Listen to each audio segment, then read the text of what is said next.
اب کفر تو کر لیا لیکن کافر ہی مر گئے، توبہ نہ کی تو ان پر اللہ کی لعنت، فرشتوں کی لعنت، انسانوں کی سب کی لعنت۔ قرآن پاک کی ایک ایسی آیت جس میں اللہ لعنت کرتا ہے، فرشتے بھی لعنت کرتے ہیں، انسانوں کی سب کی لعنت ہے۔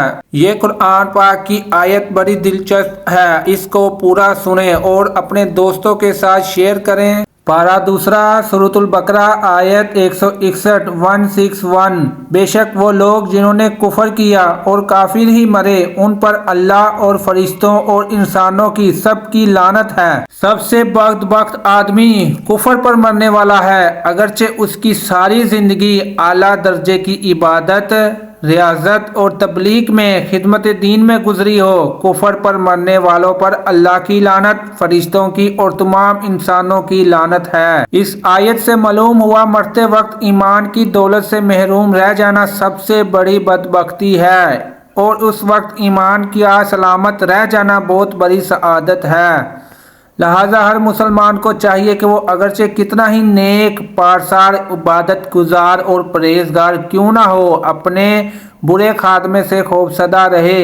ہمارے بزرگان دین کا بھی یہی طرز عمل رہا کہ وہ سب سے زیادہ برے خاتمے کے بارے میں خوفزدہ رہتے تھے۔ اللہ تعالیٰ سب سے بڑھ کر گناہ سے درگزر فرمانے والا ہے۔ تم کیا سمجھتے ہو کہ کیا میں اپنے گناہوں کی وجہ سے آنسو بہا رہا ہوں؟ اگر میں جانتا کہ اللہ تعالیٰ کی وحدانیت پر قائم رہتے ہوئے مروں گا تو پھر مجھ پر پہاڑوں کے برابر بھی گناہ ڈال دیے جائیں تو مجھے کوئی پرواہ نہ ہوتی، یعنی ایمان پر موت ہو جائے تو مجھے کچھ ڈر نہیں۔ حضرت ایمان بن حنبل رضی اللہ تعالیٰ عنہ کے انتقال کے وقت جب آپ کے صاحبزادے نے طبیعت درفیات فرمائی، ابھی جواب کا وقت نہیں ہے، بس دعا کرو کہ اللہ تعالیٰ میرا خاتمہ ایمان پر کر دے، کیونکہ ابلیس اپنے سر پر خاک ڈالتے ہوئے مجھ سے کہہ رہا ہے کہ تیرا دنیا سے ایمان سلامت لے جانا میرے لیے باعث ملال ہے، اور میں اس لیے کہہ رہا ہوں کہ ابھی نہیں، جب تک ایک بھی سانس باقی ہے میں خطرے میں ہوں، میں تجھ سے پرامن نہیں ہو سکتا۔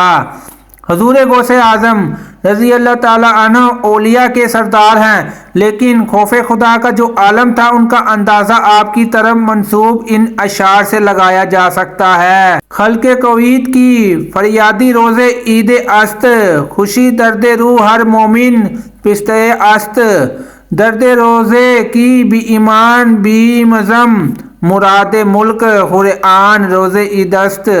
یعنی لوگ کہہ رہے ہیں کہ کل عید ہے اور سب خوش ہیں، لیکن میں تو جس دن اس دنیا سے اپنا ایمان سلامت لے کر گیا میرے لیے تو وہی دن عید ہوگا۔ یہاں آیت میں کافروں پر لعنت کی گئی ہے۔ یہ مسئلہ یاد رکھنا چاہیے کہ جس شخص کے کفر پر مرنے کا یقین نہ ہو اس پر لعنت نہ کی جائے، نیز پھانسی کا نام لے کر لعنت جائز نہیں۔ جسے کہا جائے فلاں شخص پر لعنت ہو، البتہ وصف کے ساتھ لعنت کر سکتے ہیں، جیسے حدیث میں جھوٹوں، سود خوروں، چوروں، شرابیوں وغیرہ پر لعنت کی گئی ہے۔ نیز وصف کے اعتبار سے لعنت قرآن پاک میں بھی کی گئی ہے، جیسے جھوٹوں کے بارے میں فرمایا گیا ہے کہ سورۃ ال عمران آیت نمبر 21، جھوٹوں پر اللہ کی لعنت اور تمام لوگوں کی لعنت ہے، مومن تو کافر پر لعنت کریں گے، بظور قیامت کافر بھی ایک دوسرے پر لعنت کریں گے۔